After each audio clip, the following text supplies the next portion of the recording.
It's my invitation, Sam. Look at me. I'm the one that figured it out. Come on, baby. Yeah. Come on, baby. That's true. Invited. There we go. Whoa. Rock and roll. Easy money. Are we in? Let's There go. we go. Are I don't we know in? what was Okay. going on there, but I appreciate you.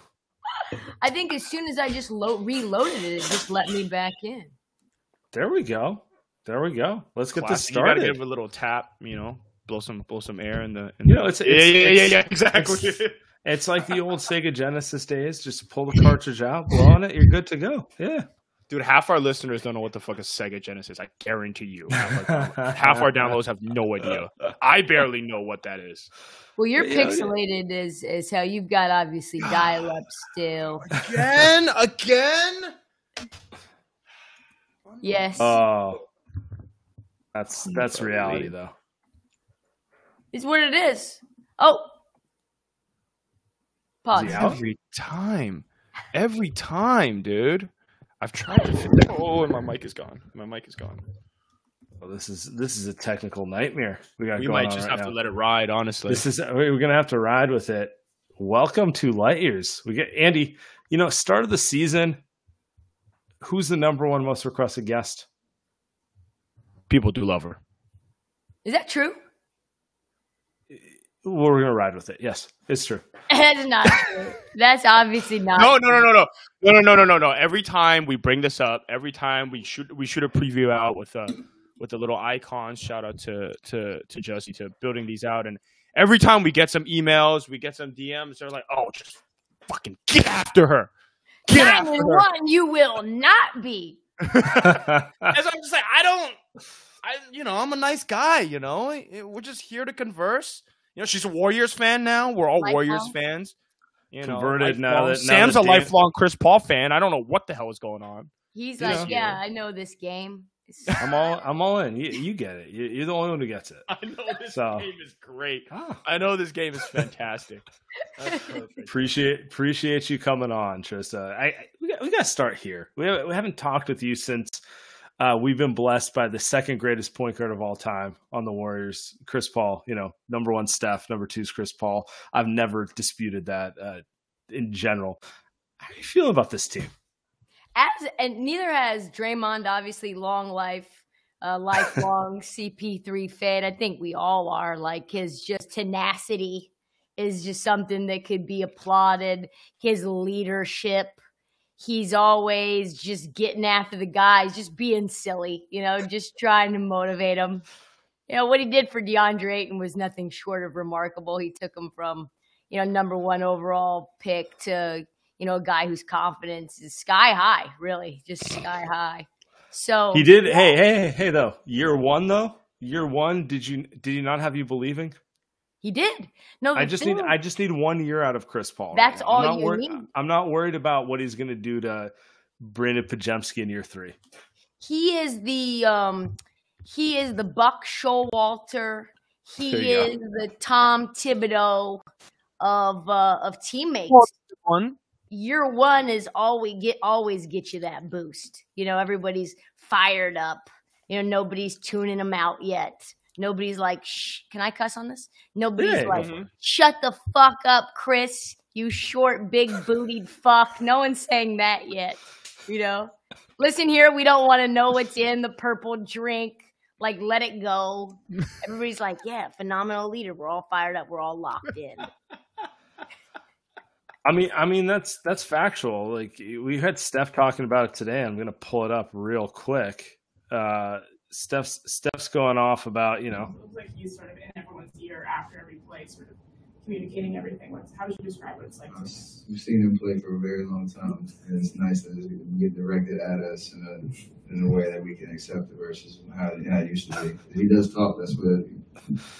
He's constantly locked in on what's going on, and the adjustments need to be made in the game within the game. So you got to game within the game. Sometimes you might not want to hear it because it's challenging you to do something different. I know those moments are going to come too, and we're going to give them to him and all the way down the roster.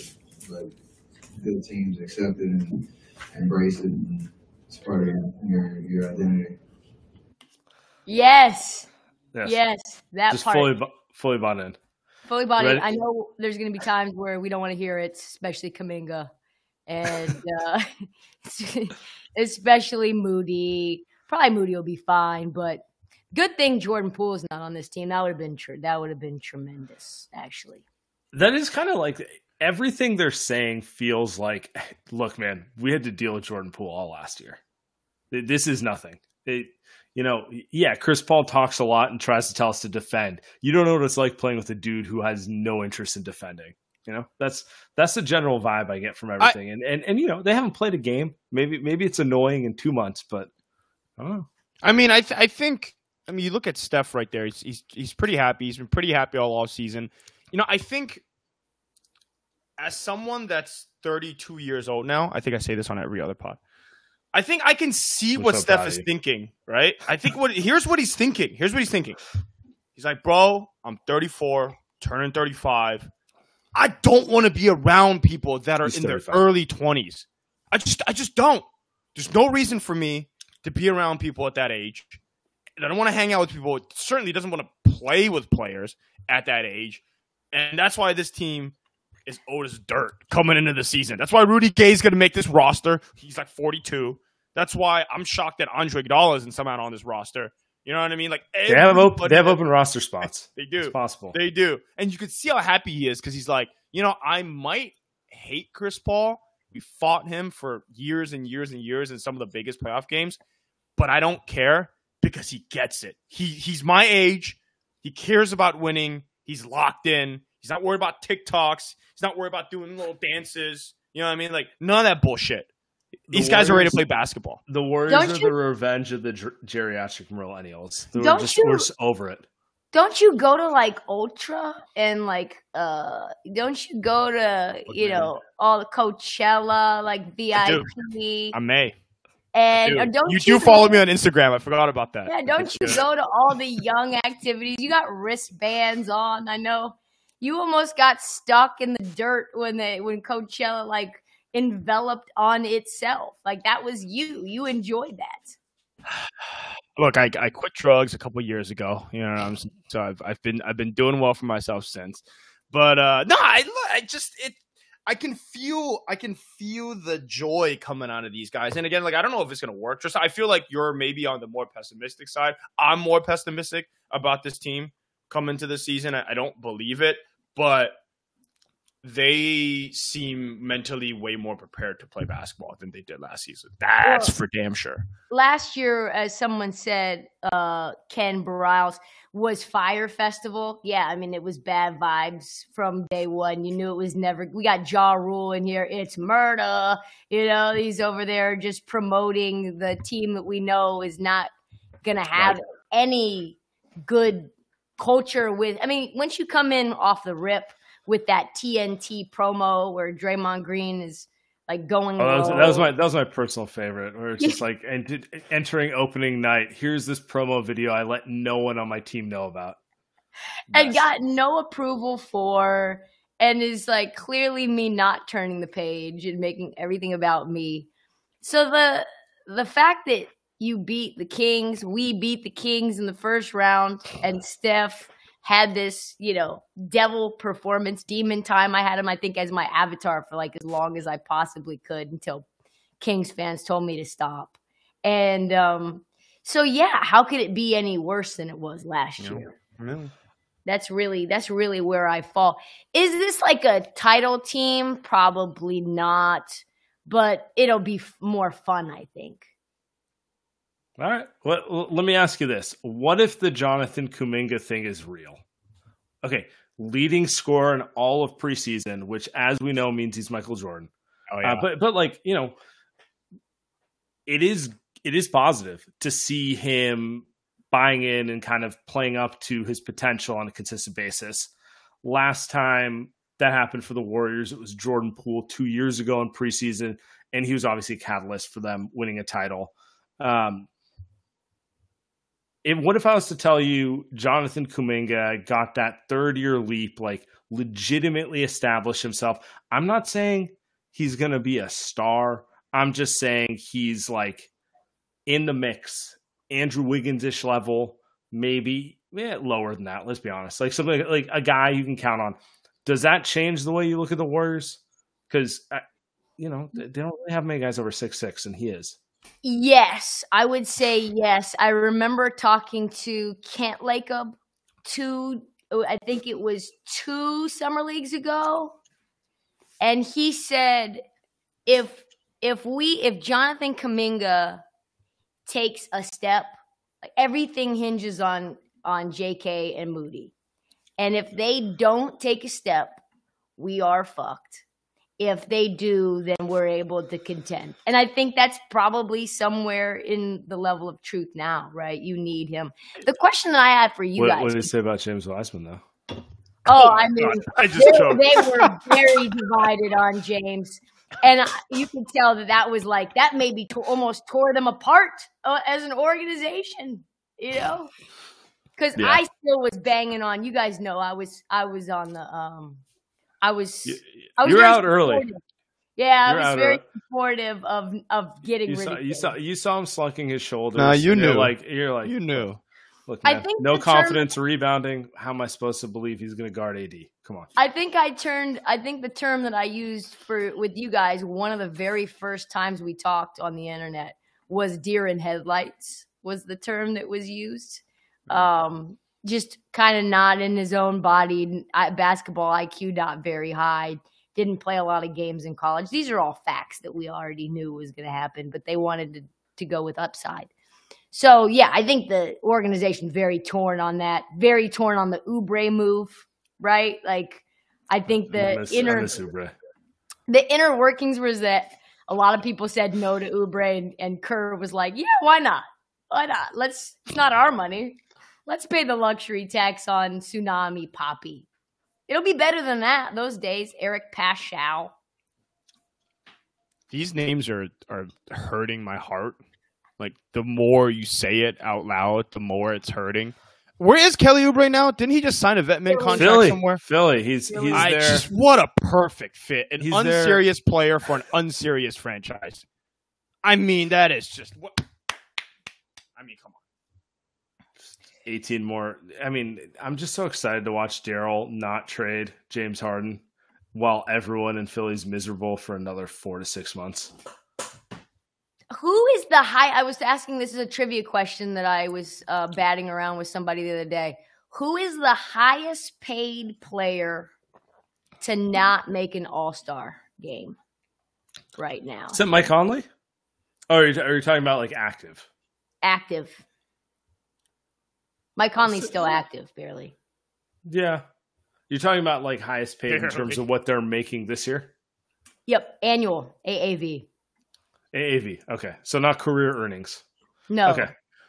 That's a great question. Is it boom? Comments are just my man Slam Tobias Harris making 40 mil, will never be an all-star in his life.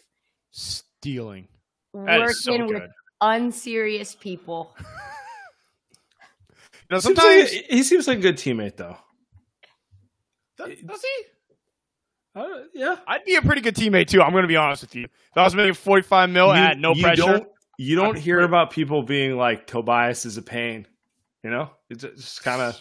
I wouldn't be a pain. He accepts his role. He's like, I'm just here. I'm going to hit some shots. I'm not going to play defense. And I'm going to collect that check. It's like literally, I'm going to stand in the corner. I'm going to shoot some threes, maybe some pull-up middies. Not going to play any defense. I'm not gonna get any criticism because everyone will just get after Harden or Embiid easy, fair, and or Daryl Morey, and shit, man, 45 mil. It's like Harrison Barnes, right? Who after he left the Warriors has just been cashing checks, just contract after contract. He just got one with the Kings again. That's why the Kings are so screwed because they just. They think that they could just re-sign Sabonis and think that's a solution, right? It's like they just re-sign Harrison Barnes. Like, dude, you've immediately capped how good you're going to be for the next 3 years. You're not going to be better than what you were last season. Just But you have to know that we, as all organizations, players aren't just players. Players aren't just contracts. Your internet is really horrible. Players are also like movable pieces, right? And there's going to be somebody who is willing to take on Harrison Barnes if they think that they're going to be a piece away. Maybe not next year. Same thing with Portland and the Jeremy Grant deal. Like, you now have an inflated contract. You keep telling yourself that. We'll talk. We'll get to big dollar amount there. We'll get to Portland later. You know, there's one thing I want to talk to you about, Trysta, which is, you know, I need your prediction of the Warriors' first 10 games. All right, it's let's very see. important. Let's get over here. So, you know, let's get that. Yeah. Okay. Down to September 11th or November 11th. Whoops. October 24th?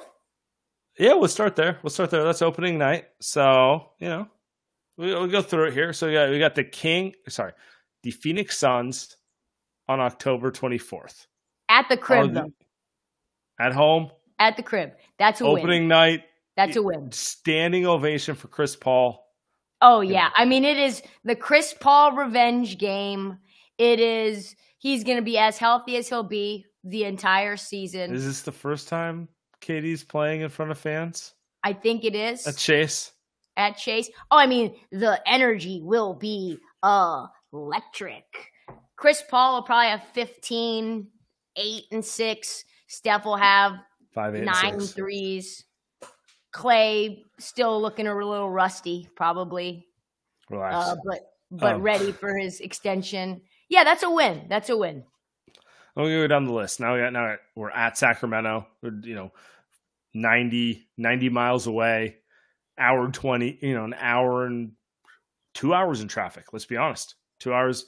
If they leave during rush hour, that's 2 hours and 20 minutes. Easy. So, is that a win?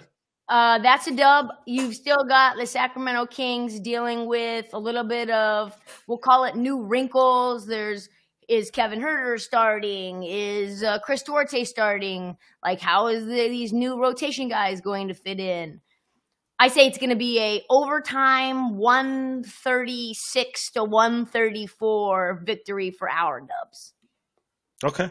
Then we got a little road trip. Now we're getting to Houston, New Orleans.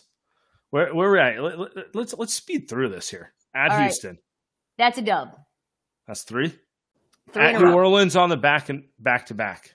That's an L because you're going to hold out probably all the old ones. That's 3-1. By the way, sitting out guys 4 games in the season on a back-to-back. that is how old the Warriors are. They're about to get a really unpolite email from Adam Silver. Fuck Adam Silver. But you know, it's like maybe block that one out, Sam. Maybe get the producers to block that one out. But it's like, come on, second game, and I believe you because I'm with you. I agree, but it's like second game of a roadie back to back, and I can assure you, it is funny to be like playing. DMP rest October 29th. Like just like if you say it out loud, it sounds ridiculous, right? So, I mean, it's definitely Clay DMP rest. Definitely CP. Steph will, I don't know even if Steph will play. Draymond won't play at all, right? He's not going to be back until, what, few weeks? I think he's back week 1 of the season, but he'll be in that, like, bench. Like, he's not going to be Draymond. Might be back on Friday. I feel like next Friday's a pretty good. That's fair. For him to come back. It sounds like he wants to be in uniform for opening night for what that means, but we'll see. But he's definitely going to play at Sacramento because let's be honest, that's where it all goes down. He definitely wants to get into it with the fans. That's for sure. Definitely. All right, so you get your first L at New Orleans. Zion still healthy. Home against Sacramento. Another 130-128. We'll call it another dub.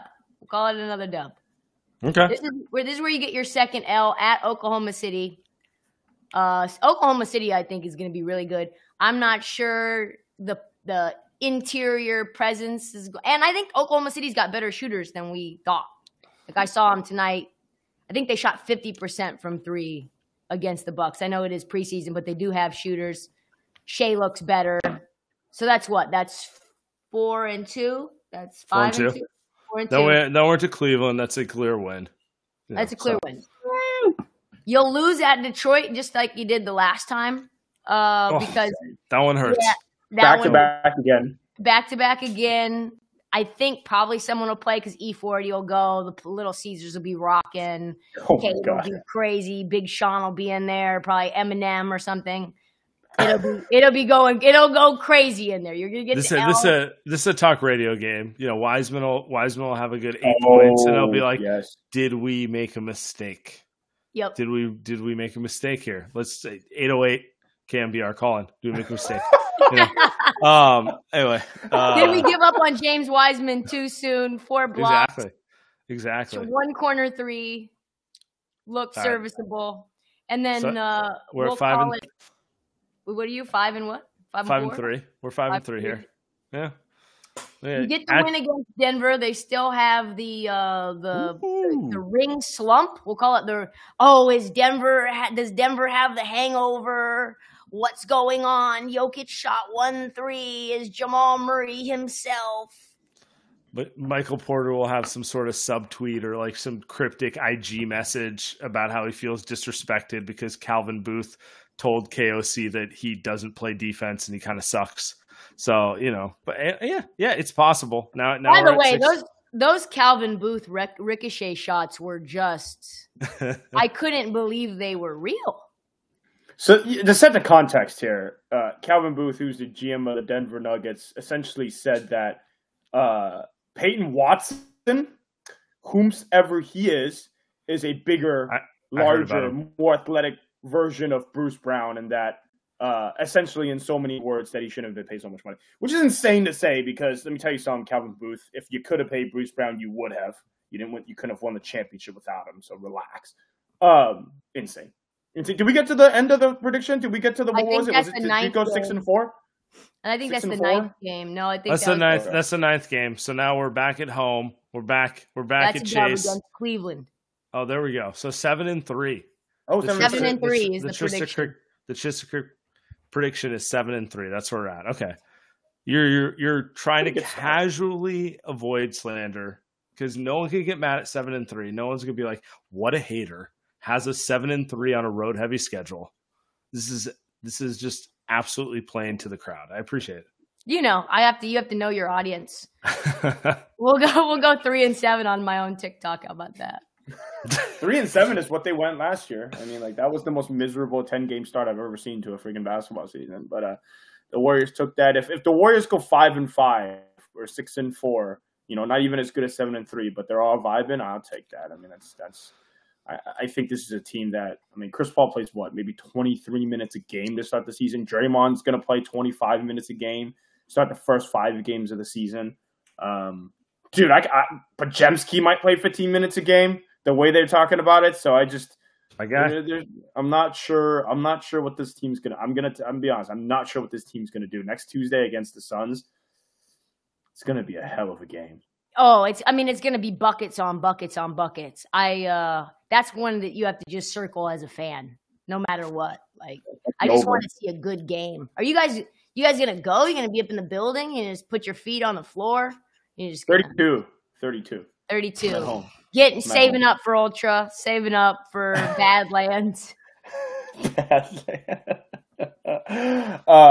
it's the 45-minute drive that I'd have to take now that I don't live in the city. Over there, starting a family. Suburban Andy's gonna get some, like my TV at home. I got surround sound now. You know what I mean? Like I'm enjoying I got all the alcohol I need.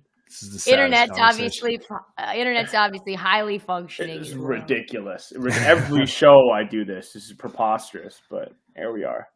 Trysta, let's go here. All right, so I don't know if the fans know this. You're not located in the Bay Area. You're not engulfed in the Bay Area sycophantic nature that we are. So what is your actual perspective on who the real contenders are this year?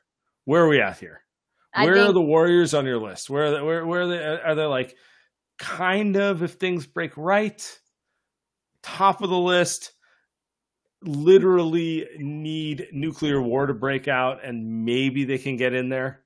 Like, you get to the playoffs and it's Steph, right? Like it's just one of those teams. The whole reason that I became the lifelong Dubs fan that I am is because it doesn't matter how bad our Dubs look in the regular season. It just does not matter. They're like the Chiefs. You just watch them. You're disgusted by the lack of effort. You're disgusted on a January cold Tuesday night in Houston when it's like, why did Jalen Green put 40 on our heads? Who knows? But you know at the end of the day when it's like go time, anything is possible. So you cannot let that, what you see in the regular season, hold over into the playoffs. So I think this is another team that could very easily be a play-in 6 seed, play-in sort of in that mix. This is not like not a firm. But deep down, you're terrified that like they catch a little like life, and you're like, oh, they're gonna embarrass me one more time. Make a move. They make a move at the deadline, or who knows? Like maybe we see a version of Chris Paul we haven't seen since he played with James Harden at his peak before his hamstring fell apart. And like, who knows? Like Steph could always go for 50 on any given night. Andrew Wiggins is an absolute monster. Obviously, he missed so much time last year due to personal reasons. Maybe, who knows what those were, but maybe he's completely consistent for the entire season and there's more chemistry there. I mean, that's just what it is every single year. I don't think you beat the Lakers. Again, I think the Lakers are better than they were last year. I don't think you beat the Nuggets. I think the Suns are... Nuggets don't scare me in any capacity. Nuggets don't scare anyone until they sweep you. You know? Jokic can't guard Steph Curry. I'm sorry. It's not real. Like, they may beat the Warriors, but this needs to be on the record right now. They have no ability to guard the Warriors. None whatsoever. It's not the Lakers. Austin Reeves is not out here grifting. The Warriors can actually shoot the ball. Let's be honest about this. Ironically, the Warriors, I don't know if they can beat the Lakers. And I want to throw that out there because it bothers me to say it. That one I agree with. I don't know that they actually address the issues to match up with the Lakers in any capacity. They are praying for Jonathan Kuminga. That's what they're doing. Is that what they're doing? In order for them to beat the Lakers, I think that's what it is. I mean, Wiggins healthy, GP2 is going to play, right? I'm with you, Sam. I'm with you on those points because I mean, Anthony Davis himself, takes Draymond Green out of an entire series, right? Out of an entire series, which makes it completely different for the Warriors. So no matter how you feel about them. That is their worst matchup. There's no way around that one. I agree with that. I almost picked the Lakers against, and I couldn't do it because I have shame. I have self-respect. And let's be honest. There's like way too much warm feelings that Draymond has for all the Lakers. He's like an honorary member. I mean, I certainly don't feel good about that. I don't walk out of that being like, yeah. That felt comfortable. It's like, why do you have so many secret handshakes with like the other team? You know, just fucking passing up layups, throwing it, and then just like dapping them up with a fucking secret handshake. Well, he played one good game, and that was the game the Warriors won. He played one good game where he was locked in. Every game that the Warriors I felt like played in the postseason, they won. Was every story came out was like, yeah, Draymond had to be told that he didn't look like the same guy. Brother, it is the NBA postseason. You're defending. Now I'm skipping champion. You're trying to win a 5th championship. I mean, like, right? And then you've got Clay on the other side who's totally out of gas, taking dumbass shots every single second, and he hasn't made one in 3 months. Then you've got Andrew Wiggins that hasn't shown up in 3 months, and he's completely. But here's the thing, though, right? You would assume those things will change because this season does hinge on Jonathan Kuminga taking a leap, and Kuminga looks like he's taking some type of leap. Chris Paul being better than Jordan Poole. Let's not forget, Jordan Poole was the worst player I've ever seen with my own 2 eyes that season last year. And then what I just said with Wiggins and Draymond and Clay, I just, my internet literally getting worse the more I talk about Jordan Poole and the more I talk about how bad the Warriors were last season. Because you throw that stuff all together, and the Warriors lose that series in 6, you could sell me that that's not that bad. You know what I mean? But, they're another year older. I wonder. I don't know what you do about that. You mentioned that you guys, there's no way to stop Steph if you're the Nuggets, but how are you stopping the Nuggets on the other side? Yes, Steph is impossible to guard, but the Jokic to Aaron Gordon assists, I think are second to the Harden to Embiid assists, like all last season. I mean, in terms of how their size, athleticism, 3-point shooting, they're just a really big team. And they can't guard in space. They have never been able to guard the Warriors. They've never been able to like if your point is the Warriors can't stop them, I agree.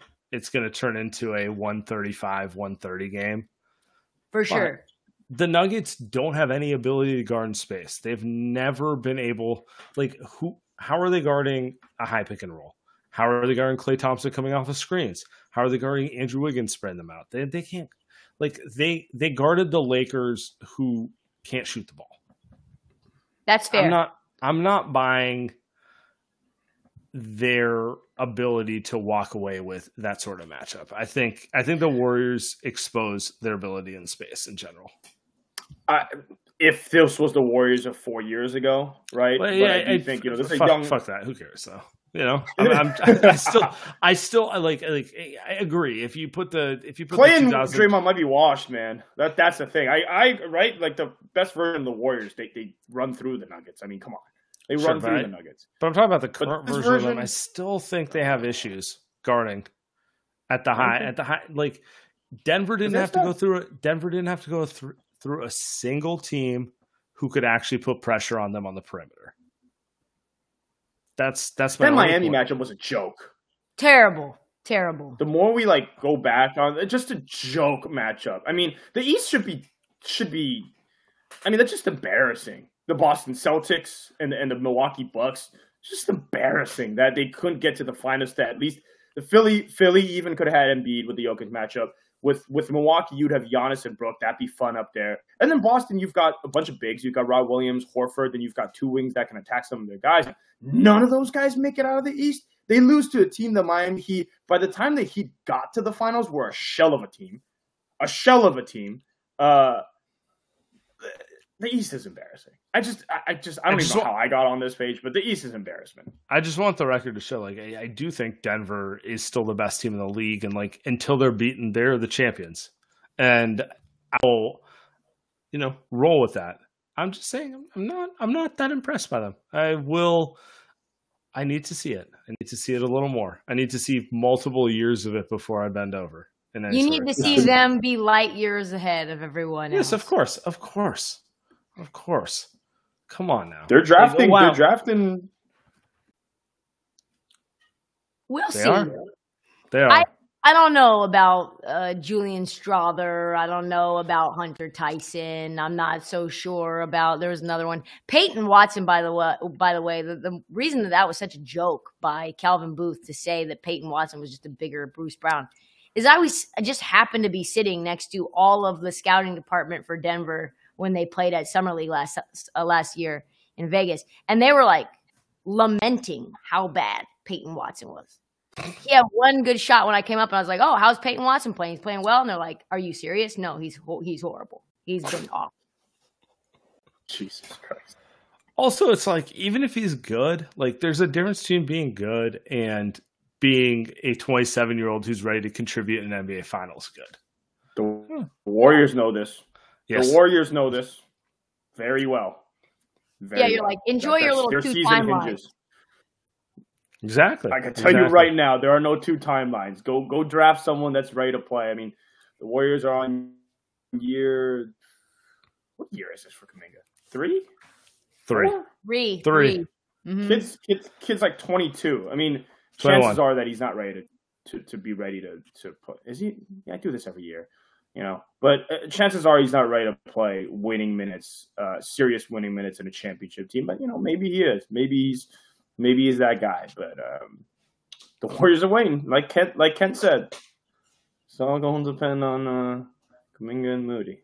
And I don't know if Kuminga's mental where it's at, but we just know that it's been a little up and down in terms of being a me guy, in terms of wanting more minutes, more opportunity. And we all want, in our jobs, more opportunity. We all want more shine to show and prove our worth and all that. But he was getting absolutely barbecued chicken on a hibachi in that Kings series. They were putting him in the spin cycle. I mean, they didn't really give him a chance either, though. To your point, it's like the chicken or the egg, right? Like, is it his fault or is it because they didn't get him play? But either way, got to figure that one out one way or another. Got to get out of the cycle somehow. Either give him an opportunity and let him work through it, which we know Steve's not going to do.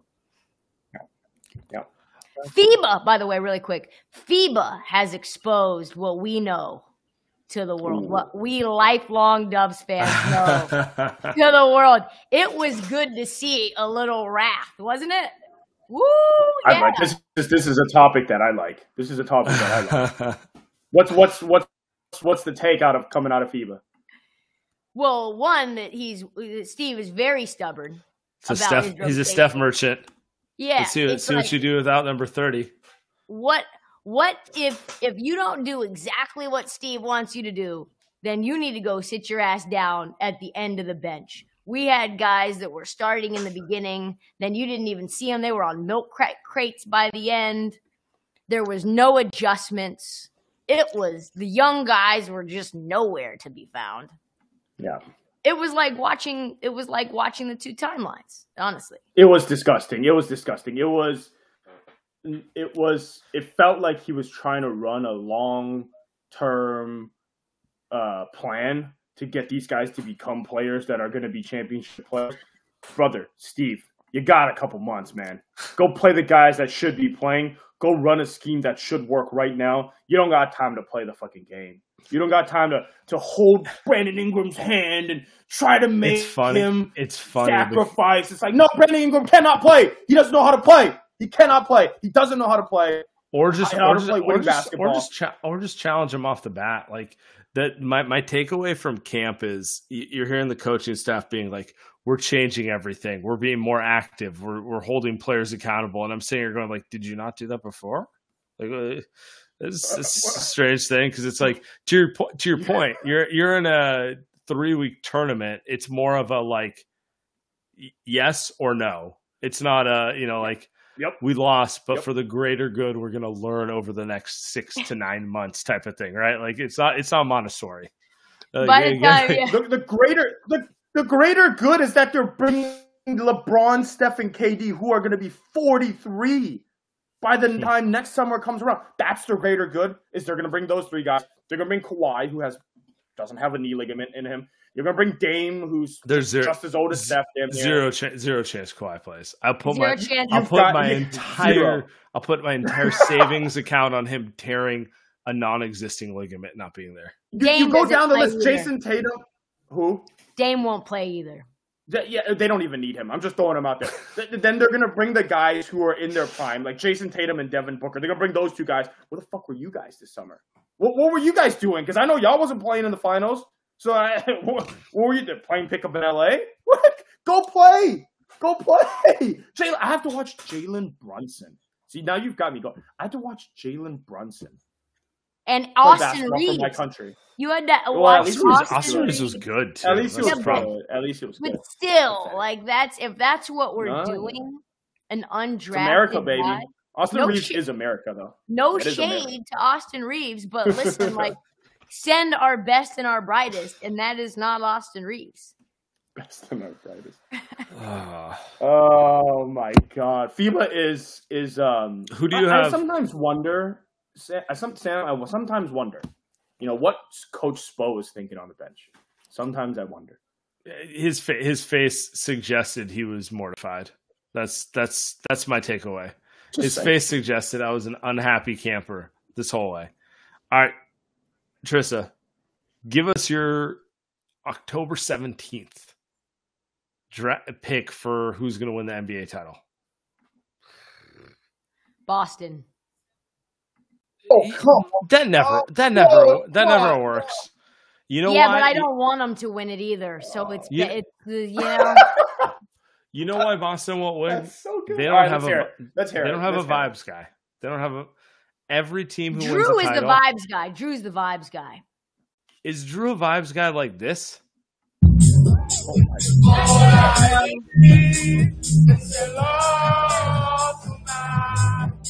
Who's You doing had that that Boston ready to go. Celtics? Who's doing that for the Boston? I've been consuming some Phillies content. Oh yeah, no, that's Joe good Mazzulla, stuff. probably. Joe Mazzulla can't be the vibes guy. You can't have your coach be the vibes guy. Could have been Ime Udoka. I think he's too stiff. They're incapable of having the vibes to be a title team. You're telling me Jaylen Brown is stiff? You're telling me? Oh, yeah. I think you're right. You're right. I saw him working on his left today. He's good. No, I think Beehive for 3. Very good point about Kristaps. There's a lot of holes in a lot of teams. Let's be real. Like Kristaps has been never healthy. His entire career, it's been one large soft tissue thing. He's now playing the 5.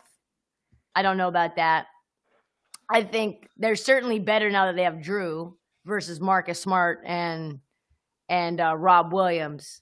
I don't know if I trust Joe Mazzulla, but I don't know if I trust Dame to not get cooked on the perimeter either. Like, yes, they're going to be an incredible pick and roll offense. Like, yes, but Dame can't guard the pick and roll. I don't know if you saw him. He was spinning around. We've seen it for a decade. I mean, we've seen it for. I think Us West Coasters, we know this. We've been watching this. Those East Coasters, they just see like this, you know, they see the point, they see the shot, and I'm like, to be fair, like he's pretty good at that, but they're watching the whole game. That jab step back. They're not ready to see what happens in game 5 of the series when Eric Spoelstra is just like pick and roll all game, right at him.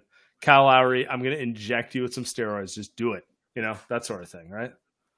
There's just not an East Coast team that's a serious threat to me. The winner, they're all like it's that whole thing. It's like, oh, Dame can't guard the pick and roll. And then I look at the other East teams, like, but who's going to attack him? You know, like that's kind of where we're at with it, right? Jaylen Brown can't go left, ever. You don't really know what you're going to get from Tatum in late game situations. There's always a mystery injury that pops up after the fact, after they get eliminated. We know the Sixers aren't serious. They're never going to be serious. It's none of us are going to be here like this is Cleveland's year. You know, You know who's coming out of the East. You know who it is. It's not. You're not going to like it. It's not going to Miami again. It's the Miami, baby. It's Miami. They're coming out again. Jimmy's going to hit some another couple guys that can shoot a bunch of threes. Exactly. Jimmy's going to hit a bullshit jumper, and Duncan Robinson's going to hit like 5 threes in a row out of nowhere. Cole Swider looks incredible. Cole Swider is now the new Max Strus. Thank you. Jovic, whatever. Nikola Jovic is the Jaime Jaquez. Yep, Jaime Jaquez. Yeah, Jaquez can play, bro. He's good, actually. We'll find out. We'll find out in the second round of the postseason next year. I'm sure we will. When somehow the Heat beat the Bucks, and everyone's going to be talking about, oh my God, it's not Giannis' fault, it's not Dame's fault. And Miami will find a way, and then they'll lose to. I mean, God forbid they lose to the Suns or the Lakers or something in the finals, because every time the Heat make the finals, it's the easiest finals matchup ever.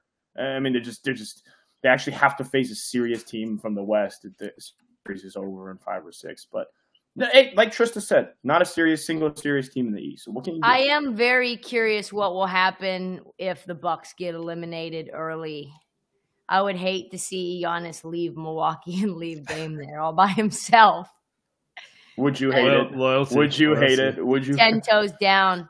You thought you were going to a place where it's 87 and balmy, and you've got 11 and ceviche and South Beach and no state taxes and Eric Spoelstra. Are there state taxes in Wisconsin? Oh, yeah. And now you go to a place where like the cover charge is $3.99, and all the girls have spare tires and no shades. Wow, Wisconsin has deceptively high state taxes. Yeah. You're talking about state taxes. I'm talking about the girls. Wait, hold on.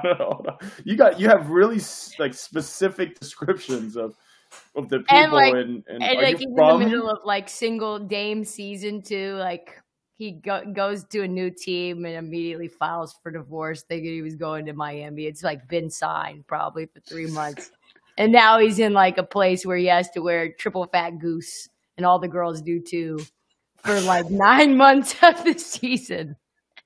Are you from Wisconsin? No, but my mom was in Duluth, Minnesota, so that's like right across the way from Wisconsin. Same thing as far as I'm concerned. Yeah. Okay. Wow.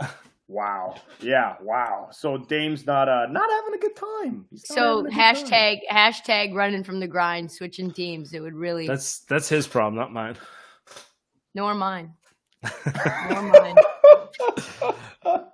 That was perfect. That was what I needed to know about Dame's life, and I mean, I'm not happy about it, but yeah, he's got to be miserable. He's got to be miserable. Wow, you can see that the life is already drained from his eyes. Right? Yeah, that is rough. I can't imagine. I guess Giannis has never been anywhere else in the U.S., so he probably loves it, and he's probably going to stay. But you get Giannis in L.A. or you get Giannis in L.A. or Miami, I tell you what, man, he's not coming back. It's freak time. His wife, Giannis's wife should be happy that he's in Milwaukee 9 months out of the year. All right. We're gonna end it there. Trysta, appreciate you.